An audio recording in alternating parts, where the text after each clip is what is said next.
a killer, an adulterer, a man who denied his closest friend 3 times, one who begged God for relief that never came. Their struggles did not disqualify them. It all begins with a fugitive barefoot before a burning bush. Moses grew up in privilege, but his story turned on a single act of violence. After killing an Egyptian while defending a fellow Hebrew, Moses fled into the wilderness of Midian, a fugitive stripped of status, haunted by failure and fear. Years passed while he tended sheep, far from the world he once knew. Then, in the quiet of exile, a bush burned without being consumed. From the flames, a voice called his name. Moses answered, but his words were tangled with doubt. He asked, "Who am I that I should go to Pharaoh?" He pointed to his own slow speech, his lack of authority, and his fear that no one would believe him. Yet the response was not a list of Moses' strengths. Instead, God gave him a staff that became a serpent, a hand that turned leprous and then whole, and a promise, "I will be with you." When Moses pleaded again that he was not eloquent, God sent Aaron as his spokesperson. The calling remained, but so did the weakness. It was in Moses' uncertainty that God's provision became unmistakable, and in his reluctance that a new purpose began. David's fall began not with a battlefield defeat, but with a private decision behind palace walls. He saw Bathsheba and took her, and he sent her husband Uriah to the front lines, where death was certain.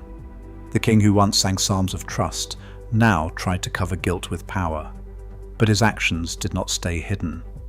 Nathan the prophet arrived with a story about a stolen lamb and a rich man's cruelty. David's anger flared until Nathan's words cut through.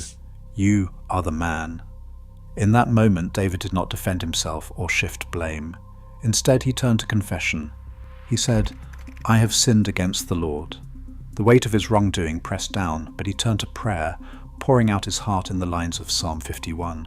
"Create in me a clean heart, O God, and renew a right spirit within me." Brokenness became the ground for renewal. David's story does not erase the harm, but his honest repentance opens a path for restoration. The covenant did not end with failure. It was rebuilt through confession, humility, and a plea for mercy. Night air clung to the courtyard as Peter edged closer to the fire, its orange glow flickering on anxious faces. Hours before, he had sworn loyalty, vowing never to abandon his teacher. Now, with every question, "You were with him, weren't you?" Peter's resolve crumbled. 3 times he denied knowing Jesus, his words growing sharper, desperate to escape notice. Then, from somewhere in the city, a rooster crowed. The sound pierced the silence, and Peter's memory snapped awake. He remembered the warning, "Before the rooster crows, you will deny me 3 times." Shame flooded in. He left the courtyard in tears, carrying a wound deeper than fear, a public failure witnessed by friend and stranger alike. Days later, on the shore of Galilee, Peter found himself by another charcoal fire.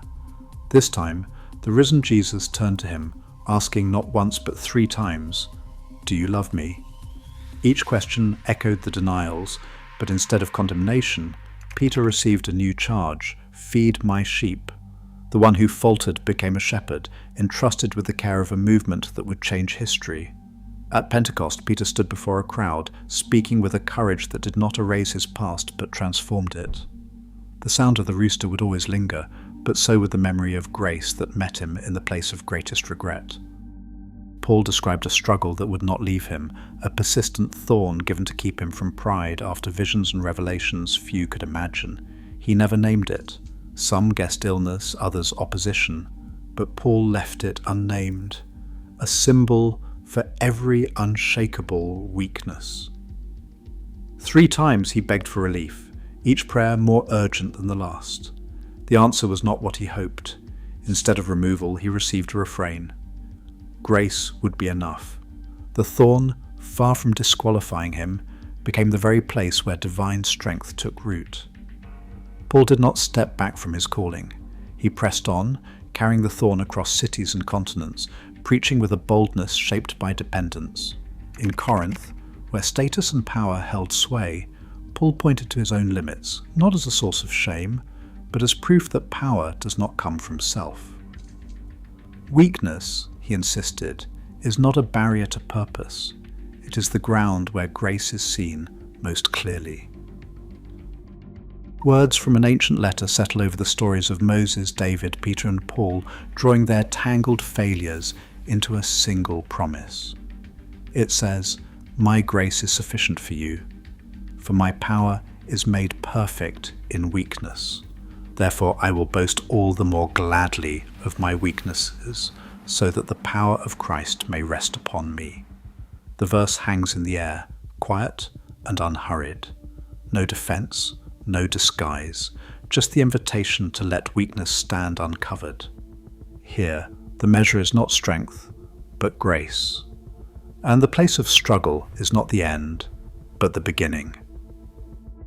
Each of these lives, Moses in exile, David in repentance, Peter in regret, Paul with his thorn, echoes the same truth. The promise in those ancient words is not an exception, but the pattern. Every story becomes a living witness that grace finds its strength in what we lack. Grace still chooses the unlikely. As 2 Corinthians chapter 12 verse 9 declares, power is made perfect in weakness. Today, your struggle isn't a disqualification. It's the place where purpose begins. Thanks for watching.